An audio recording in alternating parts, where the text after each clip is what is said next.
अस्सलाम वालेकुम नाज़रीन, मैं हूँ अस्मा गुल और आप देख रहे हैं रिपब्लिक न्यूज़। नाज़रीन, आज का ये प्रोग्राम उन ख़वातीन के लिए बहुत ही इंटरेस्टिंग होगा जो ख़वातीन अपना रंग गोरा करना चाहती हैं, और वो ख़वातीन जिनके मुंह पे दाग धब्बे हैं लेकिन बगैर सर्जरी के कैसे जाएंगे। आज हम आपको इन सब चीज़ों के ट्रीटमेंट्स के बारे में बताएंगे। और आज मैं मौजूद हूँ गुजरांवाला कश्मीर रोड पर, जहाँ पे गवर्नमेंट वुमेंस कॉलेज है, उसके सामने ये क्लिनिक वाक़या है। यहाँ जो क्लिनिक है इसमें बहुत सारे ट्रीटमेंट्स होते हैं। यहाँ पे skin specialist and aesthetic doctor Munib Mahal sahab मौजूद हैं जो ये तमाम ट्रीटमेंट्स करते हैं। उनसे हम मज़ीद इन्फॉर्मेशन जानेंगे कि ये तमाम चीज़ें वो कितनी पेमेंट में करते हैं, कितने सेशंस में करते हैं, और ये रंग गोरा करने वाले क्या मामलात हैं, या फिर ये दाग धब्बे बगैर सर्जरी के कैसे दूर होंगे। तो चले चलते हैं उनकी जानिब।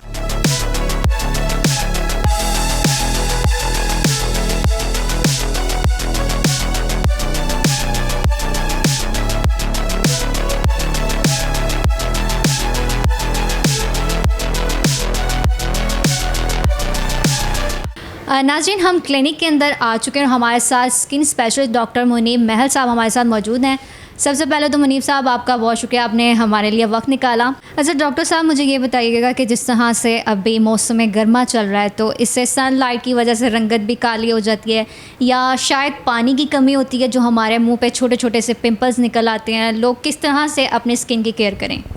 अच्छा, बड़ा अच्छा क्वेश्चन आपने किया कि मौसम गर्मा में चूँकि सनलाइट बहुत ज़्यादा होती है तो सूरज की अल्ट्रावायलेट रेज़ हमारी स्किन को बहुत ज़्यादा डैमेज करती है। तो इसके लिए मैं इसकी प्रोटेक्शन के लिए पेशेंट से आम लोगों से एक ही बात करूँगा कि जब भी आप मौसमी गर्मा में घर से निकलते हैं तो सनस्क्रीन का इस्तेमाल लाजमी करें। सनस्क्रीन आपको सूरज की जो डेंजरस रेज़ होती हैं, अल्ट्रावायलेट रेज़, जो हमारी स्किन को डैमेज करती हैं, हमारी स्किन पे छाइयाँ, दाग धब्बों का बायस बनती हैं, उनसे हमें काफ़ी प्रोटेक्शन प्रोवाइड करती हैं। इसके अलावा हमने देखा है कि मोस्टली आपने पिंपल्स की बात की तो मौसम गर्मा में इन्वायरमेंट बहुत ज़्यादा ह्यूमिड होता है। ह्यूमिड इन्वायरमेंट की वजह से हमारे सीबम प्रोडक्शन ज़्यादा हो जाती है। सीबम प्रोडक्शन ये एक नेचुरल ऑयल पैदा करते हैं हमारे स्किन के ग्लैंड्स, उनकी प्रोडक्शन ज़्यादा हो जाती है। उनकी प्रोडक्शन ज़्यादा होने से जब हमारे स्किन के सेल्स डेड होते हैं और स्किन के पोर्स को क्लॉज कर देते हैं, जब स्किन के पोर्स क्लॉज हो गए हैं, बंद हो गए हैं, सीबम प्रोडक्शन ज़्यादा हो रही है, कहीं वो बाहर निकल नहीं पाता वो ऑयल, तो वही हमारे स्किन के सेल्स को डैमेज करता है, उनको वीक करता है, और वहीं पे फिर बैक्टीरियल इन्फेक्शन, दूसरे बैक्टीरिया इन्वॉल्व होके वहाँ पे पिंपल्स का बायस बनते हैं। तो इसमें यह है कि सीबम प्रोडक्शन को हम गर्मियों में कैसे कंट्रोल कर सकते हैं। अक्सर लोगों को जब हम हमारे पास आते हैं तो हम उनको कोई मॉइस्चराइज़र रिकमेंड करते हैं, ऑयल फ्री मॉइस्चराइज़र के बारे में सबसे पहले बता दूं कि मॉइस्चराइज़र जो आपने यूज़ करना है वो ऑयल फ्री होना चाहिए। अक्सर जब हम मॉइस्चराइज़र रिकमेंड करते हैं तो पेशेंट कहता है, डॉक्टर साहब मेरी स्किन तो पहले ही बड़ी ऑयली रहती है, तो फिर आप ऊपर से मॉइस्चराइज़र रिकमेंड कर रहे हैं। तो देखें कि जब हमारी स्किन ऑयली होती है, हम कोई भी anti acne face wash use करते हैं, वो हमारी स्किन को ड्राई करता है। जब हमारी स्किन ड्राई होगी तो हमारा एक मैकेनिज़्म है जो ट्रिगर करता है पीछे कि हाँ भाई ड्राइनेस आ रही है, वहाँ पे ज़्यादा ऑयल प्रोड्यूस करो। हमारे स्पेशियस ग्लैंड ज़्यादा एक्टिव होकर वहाँ पे ज़्यादा सीबम प्रोड्यूस करते हैं, उसको मॉइस्ट रखने की कोशिश करते हैं। जब सीबम ज़्यादा प्रोड्यूस होगा, पीछे से पैगाम आ रहा है कि सीबम ज़्यादा प्रोड्यूस करो, तो वो ज़्यादा ही प्रोड्यूस होगा। हाँ, हम उससे एक तरीके से खेल सकते हैं कि जब आपने अपनी स्किन ड्राई की फेस वॉश से, उसके बाद फ़ौरन ऑयल फ्री मॉइस्चराइज़ लगा दें जो आपकी स्किन को मॉइस्चराइज़ रखे। मतलब आपका वो सिस्टम ही एक्टिव नहीं होगा जो कि ज़्यादा सीबम प्रोड्यूस करेगा। मतलब आपका मॉइस्चराइज़र आपकी हेल्प कर रहा है कि आपके फेस पे ज़्यादा ऑयल ना आए। इसलिए मेरी रिकमेंडेशन होती है कि अगर आपकी स्किन ड्राई है फिर भी आप मॉइस्चराइज़र यूज़ करें, अगर आपकी स्किन बहुत ज़्यादा ऑयली है तो फिर भी आप मॉइस्चराइज़र का इस्तेमाल लाजमी करें, और मॉइस्चराइज़र हमारी स्किन को बड़ा हेल्दी रखता है। अच्छा डॉक्टर साहब, मैंने इस क्लिनिक का स्पेशली सुना था कि आप बहुत ही कम फ़ीस लेते हैं चेकअप के लिए, तो क्या फ़ीसेज़ हैं आपकी, और जो सेशंस आपके होते हैं ट्रीटमेंट्स वगैरह के, तो उनके क्या आप फ़ीस लेते हैं? आप देखें कि जैसे मैंने आपको बताया कि आई एम अ डर्माटोलॉजिस्ट, तो बीइंग अ डर्माटोलॉजिस्ट हमें पेशेंट्स का भी बड़ा ख्याल रखना पड़ता है। पेशेंट्स पे हम ज़्यादा बर्डन जो है वो नहीं डालना चाहते, तो हमने फ़ीस यहाँ पे जस्ट 300 फ़ीस रखी हुई है कि 300 फ़ीस में हम पेशेंट्स को अपनी सर्विसेज दे रहे हैं।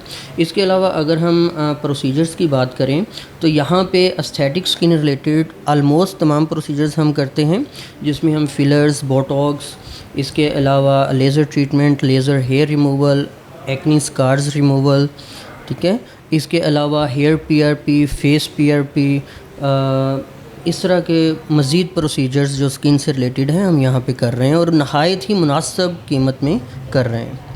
अच्छा डॉक्टर साहब, ये जो अक्सर हमारे फेसेस पे डार्क सर्कल्स होते हैं या फिर कोई पिंपल्स वगैरह के निशानात रह जाते हैं या वैसे ही कोई दाग धब्बे होते हैं, तो उसके लिए कौन सा आप ट्रीटमेंट जो है सजेस्ट करेंगे? अगर तो हम पिंपल्स की बात करें तो पिंपल्स से एक्नी से जो पोस्ट एक्नी स्कार्स मतलब जो गड़े बन जाते हैं, उसके लिए हमारे पास ऑप्शंस हैं। ऑप्शंस में लेज़र ट्रीटमेंट भी मौजूद है, ऑप्शन में माइक्रो नीडलिंग भी मौजूद है। Micro needling with PRP with mesotherapy हम करते हैं और उसके बड़े अच्छे रिजल्ट्स हैं। पेशेंट्स आर सेटिस्फाइड और तकरीबन इससे 90 to 95% तक आपकी स्किन क्लियर हो जाती है।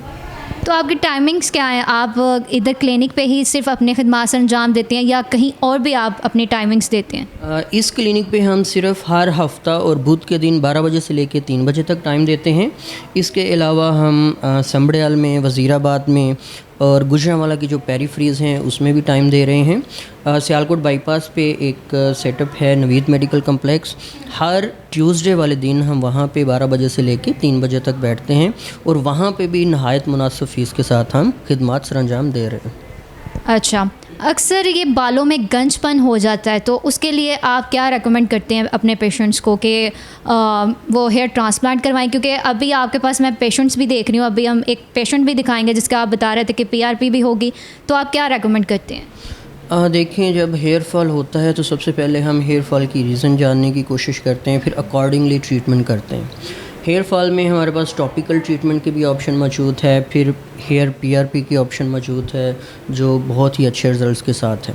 और अगर हम बात करें कि कुछ पेशेंट्स आके हमसे यही पूछते हैं, यही सवाल करते हैं कि डॉक्टर साहब क्यों ना हम हेयर ट्रांसप्लांट की तरफ चले जाएं, तो मेरा आंसर उनसे एक ही होता है कि अगर आपके हेयर फॉलिकल्स प्रेजेंट हैं, हेयर्स आपके वीक हैं, बाल आपके गिर रहे हैं, तो आप उन्हीं को स्ट्रॉन्ग बनाएं। टॉपिकल प्रिपरेशन से हम उसको बेहतर बना सकते हैं, पीआरपी ट्रीटमेंट से हम उसको बेहतर बना सकते हैं। और जब आप हेयर रिस्टोरेशन बाय जाते हैं हेयर ट्रांसप्लांट की तरफ, तो देखें हेयर ट्रांसप्लांट में हम क्या करते हैं, हमारी स्किन पे ये समझ लें सर की स्किन पे एक पनीरी लगी हुई है, कुछ पौधे यहाँ हैं, कुछ यहाँ हैं। यहाँ से हम पौधे की जड़ उखाड़ते हैं, उस हिस्से में लगा देते हैं जहाँ पे जड़ नहीं है। तो हम क्या करते हैं, एक्चुअली हम पौधा लिया नया, उसको ज़मीन में लगा दिया। ज़मीन तो वही है, न्यूट्रिएंट्स उसमें वही हैं, डेफिशिएंसीज उसमें वही हैं, ब्लड सप्लाई अगर वहाँ पे कंप्रोमाइज़ है तो वो कंप्रोमाइज़ ही है। मतलब हम उसको बेहतर नहीं बनाएंगे तो वो आपके ट्रांसप्लांट हेयर्स भी आफ्टर कुछ टाइम जो है वो फॉल कर जाएंगे। तो उसमें बेहतर होता है कि अगर आप कहीं से हेयर ट्रांसप्लांट भी करवाते हैं तो वो भी सबसे पहले आपको पीआरपी रेकमेंड करते हैं। तो बेहतर है कि आपके अपने जो ओरिजिनल हेयर्स हैं उन्हीं पे आप थोड़ी मेहनत करके पीआरपी करवा के आप उनको सेव कर सकते हैं, आप उनको स्ट्रॉन्ग बना सकते हैं, गिरने से रोक सकते हैं, न्यू हेयर ग्रोथ होती है। तो PRP is much better option nowadays. कितने सेशंस पे ये पीआरपी होती है और आप क्या चार्जेस लेते हैं? पीआरपी हम फॉर हेयर्स जस्ट 8000 चार्ज कर रहे हैं और आफ्टर 1 मंथ हम सेशन रिपीट करते हैं और मोस्टली 5 to 6 सेशंस हमें रिक्वायर होते हैं। उसके बाद फिर हम पेशेंट्स को टाइम देते हैं, वो आफ्टर 3 months 4 months अपना सेशन रिपीट कर सकते हैं। अच्छा, आजकल हमारे माशरे में रंग गोरा करना ये बहुत आम होता जा रहा है। अगर हम शोबीज़ के लोगों को देखें तो वो स्किन के जो वाइटनिंग इंजेक्शंस हैं वो काफ़ी ज़्यादा लगवा रहे हैं। तो आप क्या कहते हैं कि ये स्किन वाइटनिंग इंजेक्शन लगवाना सही बात है, उससे कोई साइड इफ़ेक्ट तो नहीं है? देखें, सच एज़ कोई साइड इफ़ेक्ट तो इनकाउंटर नहीं होता है। और जहाँ तक बात है, जब हम स्किन वाइटनिंग इंजेक्शंस करते हैं, पहली बात तो ये स्किन वाइटनिंग इंजेक्शन इनका नाम ही नहीं होना चाहिए। It's a wrong name, skin whitening injections. Actually हमें कहना चाहिए स्किन ब्राइटनिंग इंजेक्शन या स्किन लाइटनिंग इंजेक्शन। ये आपके कलर को लाइट कर देता है। अब ये नहीं है कि स्किन वाइटनिंग इंजेक्शंस, क्या आप समझते हैं कि नीगर्स को पता ही नहीं है कि स्किन वाइटनिंग इंजेक्शंस होते हैं? मेरा आपसे क्वेश्चन है, क्या नीगर्स को नहीं पता कि स्किन वाइटनिंग इंजेक्शंस होते हैं? क्या उनके पास पैसे नहीं है कि वाइटनिंग इंजेक्शन लगवा सकें? Everything is available. बात यह है कि जब हम स्किन वाइटनिंग इंजेक्शंस की बात करते हैं तो उसमें ग्लूटाथायोन यूज़ होता है, और glutathione is a powerful antioxidant, साथ उसके कम्बिनेशन में विटामिन सी होता है। Vitamin C is powerful antioxidant. आप समझ लें कि आप जैसे एक लोहा पड़ा हुआ है, उसको जंग लगता है, माहौल के साथ उसकी ऑक्सीडेशन होती है।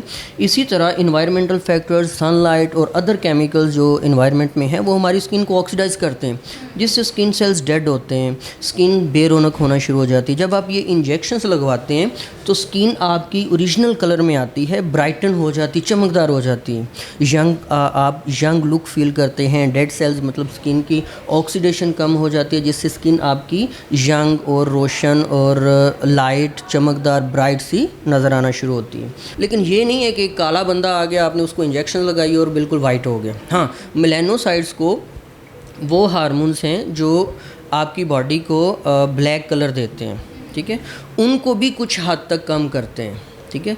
लेकिन इट वेरीज़, इट्स इफ़ेक्ट्स जो हैं वो varies from person to person. कुछ पर्सनस पे बहुत अच्छा इफ़ेक्ट शो करते हैं, कुछ पर्सनस पे ये इफ़ेक्ट बहुत लाइट सा शो करते हैं, ठीक है। लेकिन अगर आप सिर्फ इसलिए लगवाना चाहते हैं कि हम आज ही जो है वो काला शाह से जो है गोरे शाह बन जाएं, तो वो इट्स इम्पॉसिबल रियली। अगर कोई साइड इफ़ेक्ट हो तो किस किस्म के साइड इफ़ेक्ट होते हैं, या फिर आप पहले कोई टेस्ट वगैरह करते हैं? डेफ़िनेटली इसके लिए हम टेस्ट करते हैं। इसके लिए हम आपके जिगर की कंडीशन, लीवर की कंडीशन देखते हैं। लीवर के टेस्ट हम LFTs टेस्ट करवाते हैं, जिससे हमें पता चलता है कि आपके जिगर की कंडीशन क्या है, क्योंकि जिगर ने इसको मेटाबोलाइज जिगर ने ही इसको फ़िल्टर करना है, ठीक है। तो इसके अलावा हम CBC टेस्ट इसमें करवाते हैं, और उसके बाद हम देखते हैं अगर कंडीशन पेशेंट्स की जो है वो सूटेबल है उसको इंजेक्शंस, तो हम इंजेक्शंस कर देते हैं। और हमेशा ये इंजेक्शंस जो हैं वो अंडर स्पेशलिस्ट कंसल्टेशन करवाएं, ना कि आजकल जैसे हम देखते हैं हर बंदा जो है वो इंजेक्शंस लगा रहा है, तो इट्स रॉन्ग। और बहुत ज़्यादा इंसानों को लूटा जा रहा है स्किन वाइटनिंग इंजेक्शंस के नाम से, उनको रियलिटी बताई नहीं जाती है। अच्छा, आजकल लोग ख़ुद से या किसी से मशवरा करके क्रीम्स यूज़ करना शुरू कर देते हैं, तो उसके बारे में आप क्या कहेंगे? देखिए जी, क्रीम अगर कोई यूज़ करता है तो उसकी अपनी मर्ज़ी है, ठीक है। ज़ाहिर है स्किन को प्रोटेक्ट करने के लिए हमें क्रीम लाजमी यूज़ करनी चाहिए, ठीक है। अब डिपेंड ऑन इन्हासार करता है कि हम क्या चीज़ इस्तेमाल कर रहे हैं, किससे इस्तेमाल कर रहे हैं। मेरे लिए सबसे ज़्यादा सरप्राइजिंग चीज़ ये होती है कि जी हम फ़लाँ पार्लर में गए, उसने हमें ये क्रीम दी। भाई हम हैरान हो जाते हैं कि पार्लर वाली ने अब क्रीमें भी देना शुरू कर दी, ठीक है। या फिर हमें होता है कि जी मोहल्ले वाली आंटी ने बताया ये क्रीम बड़ा अच्छा असर करती है, इसको लगाओ, और आफ्टर 3 to 4 मंथ्स यूज़ से वो हमारे पास ऐसे आते हैं रेड कलर के साथ, जैसे मोस्टली मैं कहता होता हूँ कि वो इंसानों की बजाय वो जानवर ही लग रहे होते हैं, ठीक है। तो रेड स्किन के साथ आते हैं, उनको रोजेशिया का मसला हुआ होता है। एक्चुअली क्या होता है, जितनी भी ये मिक्स्ड क्रीमें होती हैं इनमें मोस्टली स्टेरॉइड्स का इस्तेमाल किया जाता है। ये पार्लर वाले, दूसरे जो सलोन्स वाले हैं, ये ख़ुद से उसमें स्टेरॉइड ऐड करते हैं। और स्टेरॉइड के साइड इफ़ेक्ट्स हैं कि ये सबसे पहले तो आपके फेस पे हेयर ग्रोथ शुरू कर देता है। आप देखें आजकल बहुत ज़्यादा मसला है फीमेल्स को फेशियल हेयर ग्रोथ का। उसके बाद ये आपकी स्किन को लाइट करते जाते हैं, पतला करते जाते हैं, थिन करते जाते हैं, जिससे आपकी स्किन कुछ टाइम के लिए रेड होना शुरू हो जाती है, लेकिन वो आपको प्रॉब्लम क्रिएट नहीं करती। कुछ देर बाद वही रेडनेस मज़ीद बढ़ जाती है। जब वो रेडनेस मज़ीद बढ़ती है तो सबसे पहले कंप्लेंट शुरू होती है कि डॉक्टर साहब जब हम किचन में जाते हैं तो हमारा चेहरा जलना शुरू हो जाता है, ठीक है। इसके बाद जब हम धूप में निकलते हैं तो चेहरा जलना शुरू हो जाता है, चेहरा ज़्यादा रेड हो जाता है। घर में डस्टिंग करते हैं तो चेहरा जलना शुरू हो जाता है। भाई समझें कि पहले चेहरा बिल्कुल ठीक था, अब जलना शुरू हो गया। हमारी फेस की स्किन पे अपर लेयर है एपिडर्मस, जो हमारी स्किन को प्रोटेक्ट कर रही है। जो आप स्टेरॉइड या दूसरी मरकरी वाली क्रीमें आप यूज़ कर रही हैं सिर्फ रंग को गोरा करने के लिए, उन्होंने उस लेयर को, जो प्रोटेक्टिव लेयर है, उसको डैमेज कर दिया है। इसका मतलब है अब डायरेक्ट हीट जो है वो आपकी स्किन को इफ़ेक्ट कर रही है। अगर आपकी स्किन से रिलेटेड कोई इशू है तो वो डॉक्टर्स को विज़िट करें, ना कि महल्ले में कोई नाई है या महल्ले में कोई सलोन वाली है या ब्यूटी पार्लर वाली है, उससे स्किन से मुतल्लक मशवरे ले रहे होते हैं। तो आप जो स्किन वाइटनिंग का जो ट्रीटमेंट देते हैं वो कितने सेशंस पर मुश्तमिल होता है, आप कितने सेशन रेकमेंड करते हैं और क्या चार्जेस लेते हैं उसके? फिर आपने बात कर दी स्किन वाइटनिंग, मैं अगेन इसको करेक्ट करूँगा, skin lightening and skin brightening treatment. Skin brightening treatment के हम मिनिमम 10 to 12 सेशंस करते हैं और उसमें पेशेंट्स को बहुत अच्छे रिजल्ट्स मिलते हैं और पेशेंट्स अर्ज भी करते हैं कि मज़ीद वो सेशन लें, तो बड़े अच्छे रिज़ल्ट्स हैं। लेकिन इसके 10 to 12 सेशंस हमें लेना पड़ते हैं। स्किन ब्राइटनिंग में अच्छा खासा फ़र्क पड़ता है, पेशेंट खुद को हेल्दी फील करता है, इम्यूनिटी इन्हांस होती है, स्किन आपकी ब्राइटर नज़र आती है। चार्जेस क्या हैं उनके? चार्जेस हम बहुत ही मुनासिब चार्जेस लेते हैं। अगर स्किन ब्राइटनिंग इंजेक्शंस या ड्रिप्स पेशेंट्स ने लगवानी हो तो हम मैक्सिमम 6000 तक चार्ज करते हैं और ये 10 सेशंस में हम कंप्लीट करते हैं। अभी for each session 6000 for each session. अच्छा, अभी हम आपको हेयर ग्रोथ PRP भी दिखाएंगे क्योंकि प्रोग्राम का टाइम जो है वह ख़त्म को जा रहा है।